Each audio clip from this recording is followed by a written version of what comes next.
everybody. I hope you guys have been having a very spooky month. I wanted to kind of make a little short video reading maybe one or two stories to kind of get the Halloween spirit going around, spooky. So, this is one of the ones I've recently found. It's on Archive of Our Own, or AO3. And it is from FallzVentus. Sorry if I said that wrong. And it's one chapter, and it's called Let's Dance Together. Summary. There is a rhyme that warns of cries in the dark. If one is not careful, they will never return home. Notes. So, apparently this Halloween is all about scary dancing. This is what happens when music inspired with Halloween stories. Anyway, this one is short, but it's the last of the Halloween stories for this year. I hope you all enjoyed this little series I decided to make this year. Please enjoy the final story. See more under the work for my notes. Jamie smiled as he walked past some children playing in the park. The sun was setting on a lovely autumn day. He only had one last delivery to make, and then he can finally close up shop. He planned on sleeping along the way, he planned on sleeping the long day away in his cottage, only to repeat the process again. He looked over to the children and noticed that they were singing an old nursery rhyme. He couldn't help but laugh. If only he could go back to those carefree days. Jamie turned away from the children and went to make his last delivery. The elderly man tried to offer him some dinner, but he had a long way home and didn't want to stay out too late. The man tried to offer a bed to sleep in, but he didn't want to intrude. In the end, he was given a hefty tip and sent on his way. The sun sank as he walked to his shop. He was almost home. He could practically see his bed awaiting him at home. As he pulled out his keys to lock his door, he heard crying coming from behind his shop. He paused and started to head towards the noise. Who on earth would be crying behind his shop? He placed his hand on his dagger and inched closer to the sound. He lowered his guard once he realized it was a woman in a long hooded cape. She wore an underbust corset, white common shirt with light tears, and a short skirt. She was covered in filth, and her shoes were missing. Jamie knelt down to the woman. "Is everything all right, milady?" he asked. The woman looked up at him with red and puffy eyes. "Oh, thank goodness you're here. These beastly men suddenly attacked me as I made my way back to my cottage. I was barely able to escape with my purity intact, but now I find myself hopelessly lost," the woman said. Jamie smiled and helped the woman stand. "Where is your cottage, if I may ask?" "It's in the middle of Knobstuck Swamp. My home is not far from there. It would be an honor for me to escort you home." "Oh, I don't want to be a bother for you, kind sir. It's such a long journey." "Aye, but it's a journey I make on a daily basis. It would bother me more to leave a poor woman like you defenseless." The woman smiled. "Thank you, kind sir. May I ask your name?" "Just call me Jamie. And you, milady?" "Those who know me call me Maria." "Ah, like our Holy Mother. Well then, Lady Maria, shall we go?" Maria chuckled and followed Jamie on his journey. The man locked up his shop before anything else and began to walk through the swamp. As they walked, the man got to know the lovely Maria more and more. She was a tavern keeper of the local tavern in town. She would occasionally dance for her patrons when it was a lively day. She never worked at night. She had a sickness that wouldn't allow her to work for those long hours. The more she spoke, the more sympathy Jamie felt for the poor woman. The fact a group of monstrous men would just attack her out of nowhere filled his heart with rage. How could such people exist in this world? Jamie was lost in his thoughts until Maria tugged on his sleeve. He snapped out of his mind and looked towards the woman. "We're here," she said. Jamie looked up, and indeed stood a small empty cottage with a garden decorating its surrounding area. Maria walked up to the door. "Thank you so much for escorting me." "It was no trouble, milady." It is pretty late, and you must be exhausted. Why don't you come inside to rest?" Jamie was going to deny her, but he couldn't help but feel exhaustion slowly take over him. A few minutes' rest wouldn't hurt anyone. He nodded and followed Maria into her cottage.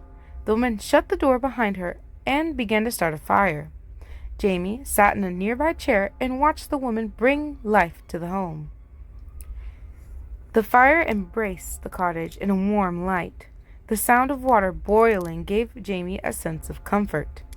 Maria smiled as she watched us relax. It was as if he was right at home.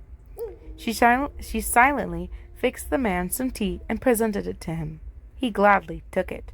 "So, why is a woman like you living in the swamp all by her lonesome?" he asked. "This cottage used to belong to my father. He raised me all on his own. He's the one who taught me how to mend the garden outside. Sadly, a sickness overtook him, and he has long since left me." Jamie frowned and placed his hand on Maria's lap. "I'm so sorry for your loss," he said. Tears started to gather in her eyes once more. Jamie happily wiped them away. She looked up at him with her signature smile. "When I was sad, Father would always dance with me in order to make me happy again. May you please?" Jamie suddenly stood up and offered his hand to the woman. "You don't even need to ask." Maria's smile widened, and she gladly took Jamie's hand. He wrapped his arm around her waist and intertwined their fingers. She took the lead and led them into a hypnotic dance. Every move was performed with grace and precision. Turn, step, dip, lift, step. It was as if they were gliding instead of dancing. Jamie slowly began to get lost in the dance and didn't want to stop. Maria smirked. "You're such a kind man, Mr. Jamie. I haven't met someone like you since my father passed," she said. "I just try to treat everyone the same," he said slowly. His eyes started to become misty. Maria slowed their dance. "I have no idea how to repay such kindness. I don't have much money." Maria took the arm around her waist and started to direct it lower. "Oh." She made Jamie's hand brush against her thigh. He shook his head. "No, you don't have to. But I must repay you somehow. I just want to make sure you're safe. You're too kind, Mr. Jamie. But I'll never be safe in this world. Then I'll stay by your side." "Really?" "Of course." The cottage began to turn cold. Shadows spread from each corner of the home and ate away at any light. The comfortable atmosphere was gone. The fire was out. Something in Jamie told him to run, but he kept dancing with Maria. The one smirk would not leave her face as she wrapped her arms around his neck. "Do you truly mean it? Will you always stay with me?" she asked as the shadows took the last of the light out. Bodies began to emerge from the shadows. They stood there, imprisoned by the darkness, and seemed almost drained of all their life. But they still looked at Maria longingly. Maria's form slowly began to change. Her clothing vanished. Her eyes glowed a demonic red. Her eyes and feet turned to claws. Fur covered her body and horns grew out of her head. Jamie wanted to run, forget he ever saw this woman, but something compelled him to stay. She smiled a toothy, demonic grin. "I am so pleased to hear that, Sir Jamie. I don't know what I'd do if you weren't here to protect me. Will you stay with me forever?" she asked. Jamie began to sink into the shadows. Maria held his face as she awaited an answer. Jamie smiled. "Yes, my lady, I will stay by your side as long as time will allow," he said. She smiled and kissed him lovingly. The shadows have almost taken him whole. As he fell into the darkness, he couldn't help but remember the nursery rhyme the children sang on his way to make his final delivery. "Beware, beware the cries at night. Ignore the Piscadume's pathetic sight. Give her sympathy, and all you'll know is that you will never return home." Oh. Notes. Thank you for joining me on the spooky, not so spooky journey, and I hope you all have enjoyed 3 stories. I wish you all well, happy Halloween to all, and to all a good night. What? to add a little touch to our short but eventful ending of this video, we're going to be reading 2-sentence horror stories by Lau_Izam. Let's read the description real quick. Love a good scare? You've come to the right place. Here's a collection of some 2-sentence horror stories. Hope you enjoy. Which will send some shivers down your spine. Also, random side note, how I'm going to rate these 2 short sentences is from 1 to 10, 1 being the least scary to 10 being like scary. Number 1, shortest horror story. There was a picture in my phone of me sleeping, but I live alone. I'm going to give this a 4 out of 10 out of scariest, because I don't think I'd be too scared of it, honest, because, like, I don't know, if this happened to me, yeah, I'll be scared, but me reading it, I'd say 4.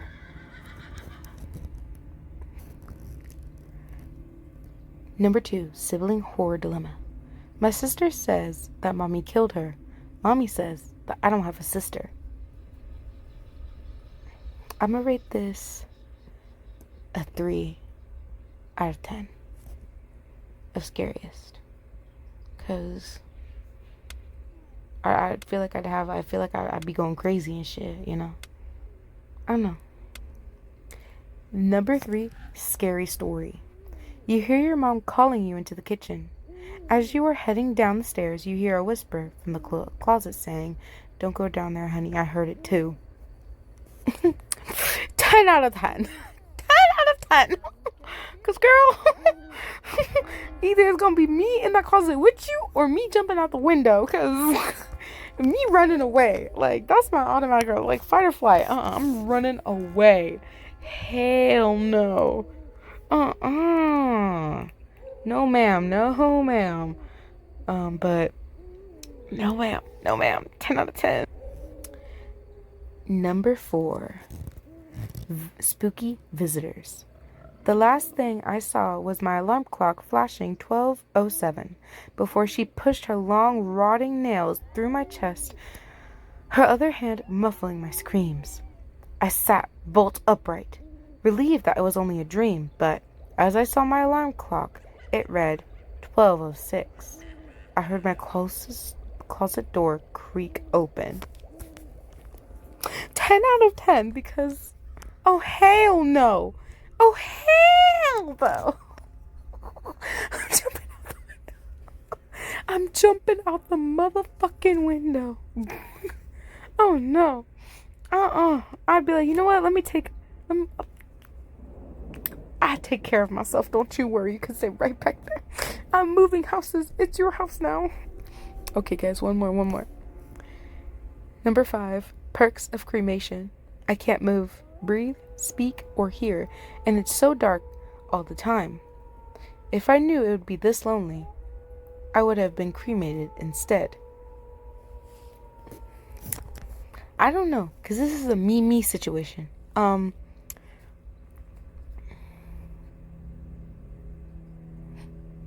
don't know about all that. I don't know about that. Because, because then I think about it like, if I can't do all that, like, hell no. Hell no. Because imagine, like, I'm just there, just slowly dying of, like, starvation and stuff. And bugs slowly going in and then just eating me up and stuff. No. No. I'm gonna say a 5. Like, this would be like a 10 out of 10, especially if a real situation where I was buried alive. I would cry so hard.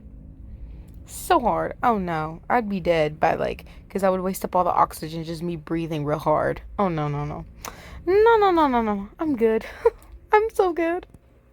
Anyways, guys, I hope you guys did enjoy this little short video of me kind of peppering it around for Spooky Month. I would have added it to like another slice of an actual like reading video, but I was like, you know what? Let's do a little separate this year. It'll be a little easier for me, and I could actually post it out there, especially for spooky month. So I hope you guys did enjoy this little short video though. Like, subscribe, and hit that notification bell for more amazing videos, guys. Hopefully I will be posting out some new videos really, really soon. I know I gotta update on some things. Apologies, guys. I know, but your girl's gonna get to it. It's been quite eventful these past few weeks. Very, very eventful. But we be aight. We be aight. Damn straight. And I'll probably make like 1 or 2 more videos of these because honestly I do like this. I do like this quite a lot. Quite a lot. Anywho, I hope you guys did enjoy. Hope you guys have an amazing spooky month. And let me know in the comments down below what you guys are going to be dressing up as for Halloween, or what you're going to do on Halloween. Because your girl is going to be dressing up as Dolores from Beetlejuice. I'm going to be looking like such a bad bitch. Period. But yeah, let me know what you guys are going to dress up as, because it's been quite creative this year. It's been getting quite creative, especially like during 2020 or like a couple of years ago. People were so creative for Halloween. It's crazy. Now I'm like, wow, that's creative. I just saw a TikTok where this girl and her boyfriend, they did Barbie, but like the word Barbie. So she dressed up in pink, like with a little like table, like, you know, hooked on her and stuff, like as a bar. And then her boyfriend went as a bee, so it's Barbie. I think it's clever. I love it. I love it. Oh my god, I love it. Anyways, I'm blabbling too much. I hope you guys have a great day, night, or wherever y'all at. Bye and peace, y'all.